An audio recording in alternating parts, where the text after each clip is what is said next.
Bienvenidos, bienvenidas, bienvenides. Estamos aquí en una entrevista que la verdad que me hace mucha ilusión. Oscar Camps es un rescatista, diría yo.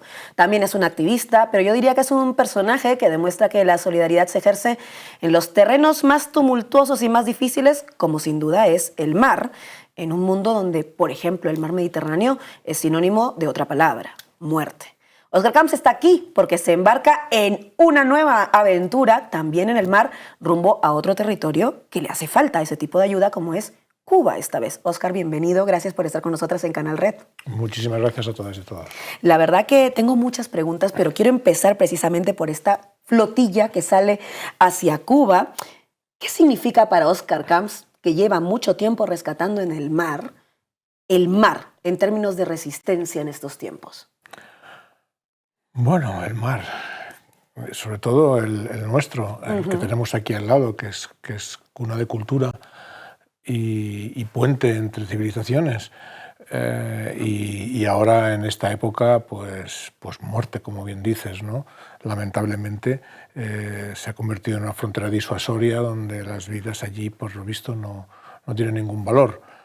Nuestra cruzada en el Mediterráneo continúa, pero hay que estar en donde más falta hace, ¿no? Y en estos momentos donde los bloqueos parece que se han vuelto costumbre, hacer sufrir a la población civil de forma innecesaria por decisiones políticas crueles, se ha hecho como norma. Ya estuvimos en su momento en Gaza abriendo un corredor humanitario por mar después de 30 años que estuvo cerrado. También llegamos a Ucrania en su momento con comida, con ayuda humanitaria en el principio del conflicto. ¿Y por qué no echar una mano en Cuba ahora mismo, que hay tantas comunidades afectadas, ¿no? Que hay tantos hospitales sin energía y tantas personas en situación de vulnerabilidad que precisan, pues, asistencia médica, que precisan medicación, que precisan todo un tipo de servicios que actualmente no pueden recibir, ¿no? Pues, ¿por qué no intentarlo? ¿Por qué no hacerlo, no? Me parece muy importante esto que apuntas, porque lo que sabemos de Cuba, estamos haciendo esta entrevista cuando han pasado ya ahora sí algunas horas desde que han recuperado todo el sistema eléctrico, pero estuvieron aproximadamente 24 horas en completo blackout debido a este bloqueo sistemático de los Estados Unidos, que por cierto no ha empezado ahora, lleva mucho tiempo, sí, 6 pero décadas. Que ahora se ha arreciado, también es verdad, con Donald Trump. Y entre las cosas que va a transportar la flotilla está equipamiento fotovoltaico para reforzar la resiliencia energética de centros sanitarios pediátricos en La Habana. ¿Por qué elegir esto? ¿Cómo es de importante? ¿Cómo colaborar también con...? Es que este equipo va a ser fundamental. Bueno, porque es puramente sostenible, porque solo necesitan sol y porque es fácil de transportar y asequible. Y pues si contra más apoyo recibamos para esta misión, pues más equipos podremos llevar, ¿no? Tenemos un acuerdo en un par de hospitales de La Habana, en pediátrico y en otro general, donde son muy necesarios estos equipos. Así es que, bueno, empezamos esta campaña y con este objetivo, ¿no? De llevar luz a Cuba, ¿no? Que es lo que pretendemos, ¿no? La misión es simbólica, pero haremos lo posible, evidentemente, para que nosotros en nuestro equipo pueda llevar todo este equipo y todos los suministros que podamos, que creemos que son necesarios, ¿no? Es lo mínimo que podemos hacer como organización humanitaria. De hecho, hablas de equipos, pero también están los equipos que hacen posible todo esto. Pienso, Open Arms, llevas mucho tiempo con ellos, como dices, has estado en otras aventuras, digamos, ¿no? De apoyo, de rescate. ¿Cómo es el equipo de Open Arms? ¿Cómo ha recibido también en general la gente cuando han sabido de esta flotilla que parte hacia Cuba, el apoyo que se da, la disposición de los mismos equipos para integrarla, para acompañarla, para, en fin, todo lo que hace falta para que algo así llegue de verdad a buen puerto? Sí, sin duda no existirían todas estas misiones sin el equipo de Open Arms, sin el equipo humano de Open Arms, ¿no? Las compañeras y los compañeros que forman parte de esta organización, que es una respuesta ciudadana, sino porque no teníamos nunca intención de crear una ONG, sino hicimos una acción puntual en Grecia en el 2015 y ahí ya nos tuvimos que legalizar Así que por la fuerza tuvimos que tener un componente administrativo legal y somos una respuesta ciudadana delante de problemas cuando la administración pues, no llega. La ciudadanía, la sociedad civil siempre sale y siempre actúa, ¿no? Lo hemos hecho en muchas ocasiones y con este equipo pues estás muy respaldado. Cualquier iniciativa que propongas está ávido de actuar y de hacerla, porque atender a los más vulnerables es una de las prioridades de esta organización y de todo el equipo que la forma, ¿no? Imagínate, pues si han estado en Gaza en medio del conflicto y parte de nuestro equipo fue bombardeado en su momento y perecieron 7 personas, 7 compañeros. Imagínate si tienen pues capacidad de acción y ganas de acción, ¿no? Total. Volvemos a Gaza con la flotilla este verano y repartimos los 2 barcos, uno para la Global Summit Flotilla y el otro para Cuba, ¿no? Así es que hacemos lo que podemos con lo que tenemos. Esto que has dicho me parece importante porque, claro, de pronto ahora tenemos 2 focos, ¿no? Está Cuba, porque se mantiene todavía Claro. lo que está en el genocidio contra el pueblo palestino. Entonces, Gaza sabemos cómo está, de hecho, en una condición todavía peor a raíz de los acontecimientos del 28 de febrero, también en la región. Es decir, todo pareciera que está elevándose de tono. Y tú has dicho algo que me ha parecido importante. Dices, donde no llegan los gobiernos, donde no llegan, ¿no? Está la sociedad civil organizada respondiendo. ¿A dónde deberían llegar los gobiernos para que no tuviera que haber esa respuesta por parte de la sociedad civil, ¿no? Que de pronto se pone sobre nuestras espaldas? Bueno, deberíamos... Europa, que se autoproclama faro. Faro del mundo. Faro del mundo, ¿no? Donde los derechos humanos parecen una pieza de museo, que están allí en una urna para fotografiarse con ellos, para hacerse selfies, pero no para usarlos, porque cuando intentas usar los derechos humanos te criminalizan, ¿no? Lo sabemos muy bien. Cuando tú llegas a las costas de Europa y exiges que se respeten los derechos humanos, parece que estés exigiendo algo, un delito, ¿no? Porque te criminalizan. Entonces, claro, no puedes pretender que en estos momentos ni la Unión Europea ni los estados que la conforman hagan respetar el derecho internacional a otros países, ¿no? Y yo creo que hay demasiados lobbies, demasiadas presiones y demasiados intereses globales que hacen que muchos gobiernos pues, no se atrevan, o que la Unión Europea no se atreva a pronunciarse. Hemos estado 1 año y medio discutiendo si se debía o no llamar genocidio lo que pasa en Gaza. ¿Recuerdas? Una discusión terminológica. Es absurdo, ¿no? Es la terminología de la vergüenza, ¿no? Claro, ¿qué le vas a pedir? ¿Qué más le vas a pedir, no? Entonces, bueno, hay que actuar. Así que la población civil actuó con Gaza en la vuelta ciclista, que de forma improvisada los ciudadanos empezaron a interrumpir la vuelta ciclista y el gobierno tuvo que pronunciarse y movilizó un barco y se hicieron cosas, ¿no? Pues la sociedad civil tiene que estar ahí y tiene que empujar a los gobiernos y exigir el cumplimiento de los convenios internacionales, del derecho internacional y la Carta de Derechos Humanos, ¿cómo no? Como mínimo. Pienso en los derechos internacionales. Pienso en todo lo que nos cuentas, lo que hemos visto en Gaza, lo que estamos viendo con Cuba, lo que hemos visto en Venezuela. Claro, es difícil creer que todavía existen de alguna forma, porque lo que nos demuestran todo el tiempo es que no que hay quien se los puede saltar. En el mar no existen. Eso es lo que iba a preguntar. ¿Cómo es ese derecho, esos derechos humanos, ese derecho internacional en los mares? ¿Cómo es vivirlo en ese terreno? Debería prevalecer en el mar la ley del mar, que es ancestral, claro, que es el principio básico y fundamental de la navegación, ¿no? Y llevamos siglos y no se respeta. Entonces, el derecho marítimo internacional brilla por su ausencia, ¿no? Sobre todo en el Mediterráneo, cuando se utiliza el mar como excusa, como método disuasorio, ¿no? Como se utilizaron en la Segunda Guerra Mundial, en el 45 y en el 46, los campos de concentración, ¿no? Donde todo el mundo sabía que entraban por allí y no salían nunca más. Pues en el mar todo el mundo sabe que embarcan embarcaciones frágiles en las costas del norte de África y desaparecen en el mar. Lo sabemos desde hace más de 10 años, que de hecho hemos escrito un libro que narra estos 10 años, ¿no? Que deja por escrito lo que ha ocurrido y en qué contexto estos 10 años. Sabemos que ocurre, hay más de 30.000 muertos en estos 10 años en el Mediterráneo y no se hace absolutamente nada, sino que dejar que la muerte campe por sus anchas en el Mediterráneo y se incumpla, evidentemente, el derecho marítimo internacional y los convenios internacionales que obligan a los estados ribereños a actuar en aguas internacionales, en sus zonas de responsabilidad, y no lo hacen.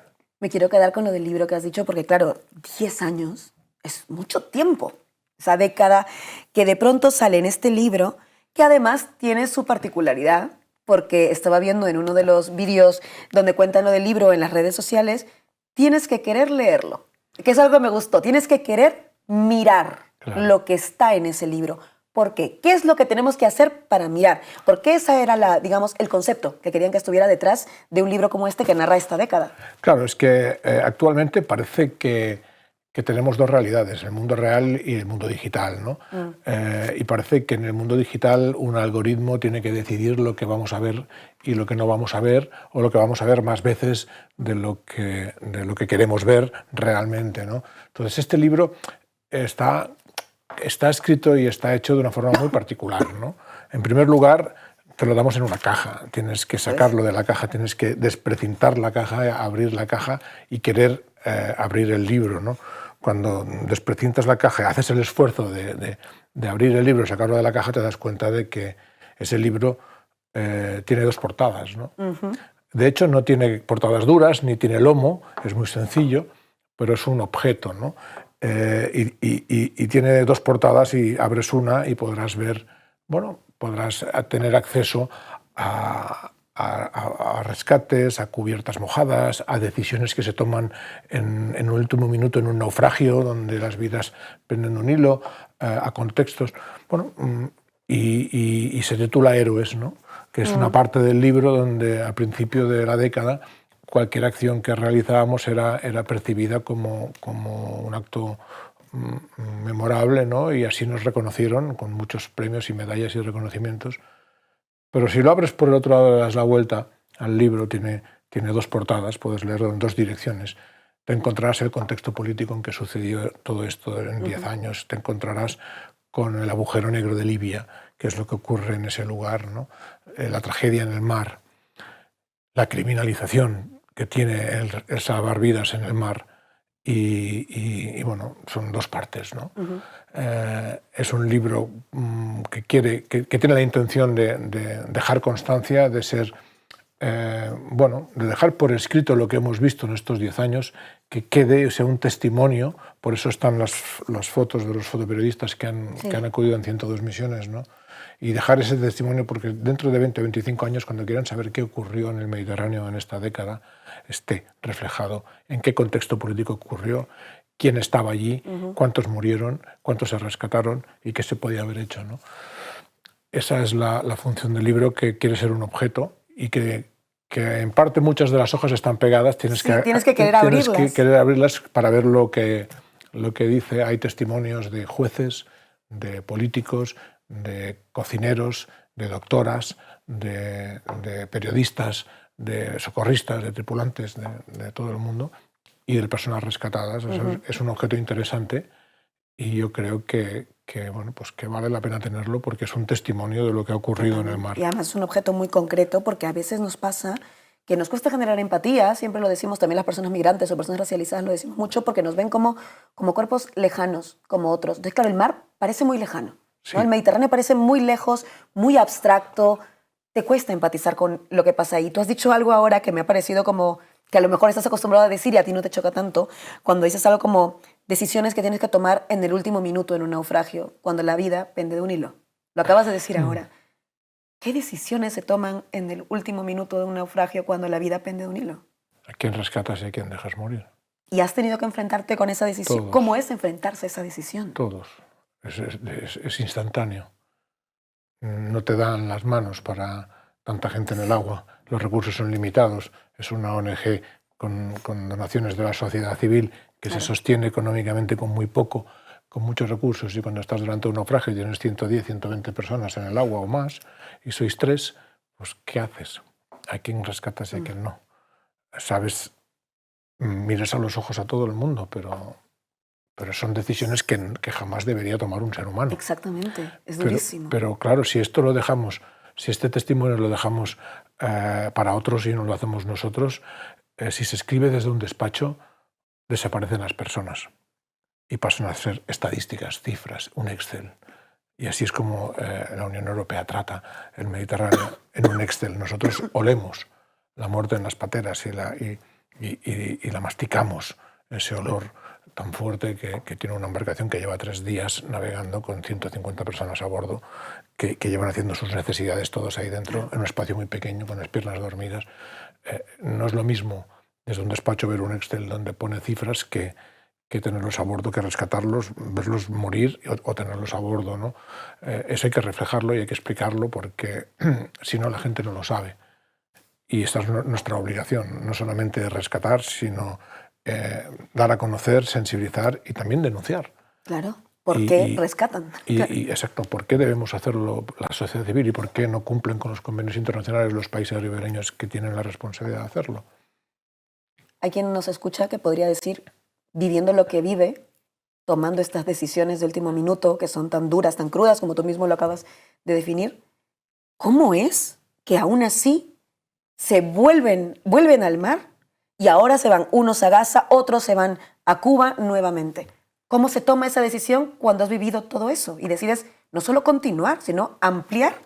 Porque sabes que va a llegar, sabes que lo vas a hacer, sabes que vas a rescatar personas, que son vidas que de no estar allí seguramente hubieran desaparecido y nadie las hubiera tenido en cuenta, solamente sus familias les echarían de menos. Entonces, cuando ya ha ocurrido, cuando ya lo has hecho 73.000 veces, porque has rescatado, el equipo de Brans ha rescatado 73.000 personas en 10 años, sabes la necesidad que hay de estar en esos lugares y sabes que aunque la gente no lo crea o no se lo imagine, es importante, es vital. Solo con que ayudes a una sola persona, solo con que hubiéramos salvado a uno en estos 10 años, ya hubiera valido la pena todo el esfuerzo. Solo con que podamos llevar un equipo fotovoltaico que pueda dar energía a las incubadoras de un hospital pediátrico, ya habrá valido la pena, porque habrás podido salvar a esos bebés.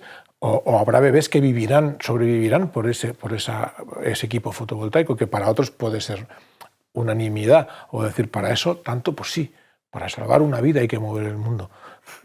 Todas las vidas valen lo mismo, la mía vale igual que la tuya y la de cualquier otra persona, esté donde esté en el Mediterráneo, esté en Cuba, esté en Gaza, o esté en cualquier parte, y tienen derechos, porque todos tenemos los mismos derechos, entonces hay que hacer cumplir esos derechos humanos que están en esa urna solamente para ser observados y no para exigirlos, ¿no? Yo creo que la sociedad civil debe de empezar a movilizarse, ¿no? Que la vemos muy anestesiada. Quizá por este degoteo de información, de naufragios, de muertes en el mar, ha ido generando cierta anestesia, ¿no? Claro, como normalizar la situación. Sí, y incluso en los medios de comunicación deja de ser importante, deja de ser prioritario, se ha convertido en algo que es cotidiano, que es una costumbre. Lo mismo pasa con Gaza. Y hay que revivir otra vez y hay que reanudar esa flotilla para volver a poner en el punto de mira lo que está ocurriendo en Gaza, cómo se vulneran los derechos humanos, cómo se han eliminado trabajadores humanitarios, periodistas, niños, y hay que estar allí. Y eso es un trabajo, pues, de las organizaciones humanitarias. ¿Por qué no? De la sociedad civil. Más que organizaciones humanitarias, somos sociedad civil puesta en marcha. Eso es. Moviéndonos, subiendo flotillas. La flotilla parte. ¿Cuándo tiene previsto llegar? Si tiene alguna previsión, que me imagino que nunca son exactas estas cosas tampoco. No, porque cuando pones el mar por medio tienes que tener en cuenta muchos factores que pueden alterar todos los datos. Ya ocurrió el año pasado en la Global Summon Flotilla, que tuvieron que volver porque había un temporal. No se pueden planificar estas fechas sin meteorología, sin partes meteorológicos. No hay que hacer sufrir tampoco a los voluntarios que participan en la flotilla ni ponerlos en riesgo. Entonces, yo creo que a mediados de mayo estará todo en marcha, ¿no? Simultáneamente, tanto por un lado, tanto para el este como para el oeste, ¿no? Mayo es una fecha esperanzada, yo quiero creer, así que esperemos que sí. Y quiero preguntarte una cosa antes de terminar, Óscar, y te agradezco que hayas estado con nosotras, que es pensando en estos tiempos donde el derecho internacional ha muerto, se dice mucho, los derechos humanos ya no los respeta nadie, donde crecen o aumentan o se envalentonan los nacionalismos muy de extrema derecha, muy neofascistas. ¿Qué es el internacionalismo visto desde el mar en este momento? Porque a veces digo, por todo lo que te escucho, digo, ahí está un germen de un otro orden, de otros derechos de alguna forma. Entonces, es que en el mar, ¿cuál es el internacionalismo que tú dirías que tenemos ahora y que lo tenemos en el mar, porque tú lo conoces? el mar tiene sus normas, tiene sus reglas, tiene sus leyes y los marinos las respetan. Quien no las respeta son los políticos, algunos de los políticos, algunos de los estados, pero en el mar se respeta, en el mar no hay estados. En el mar hay los que navegan y los que se ahogan, no hay más. O navegas y transitas o pereces en un naufragio, o quedas a la deriva o tienes algún problema. Por lo tanto, cualquier cosa que sucede en el mar tienes la obligación de dar ayuda, ¿no? De dejar lo que estés haciendo para inmediatamente poner a salvo a las personas que estén en peligro. Y es una orden que está escrita a fuego en todos los marinos. Incluso en los convenios internacionales te lo recuerdan, incluso la Convención de Ginebra obliga, en caso de guerra, a rescatar a tus enemigos. Después de haber bombardeado y hundido su barco, tienes que recuperar a los supervivientes y darles un trato digno, ¿no? Incluso en esos lugares. ¿Por qué no rescatamos a la gente que está abandonada en el mar, en una patera, cuando no son enemigos de nadie, cuando son personas vulnerables que han quedado a la deriva y que sabemos que tenemos esa responsabilidad y no lo hacemos, ¿no? No tiene sentido, ¿no? Los del mar, pues tenemos otra cultura y otra formación. En el mar es como si fuera otra dimensión.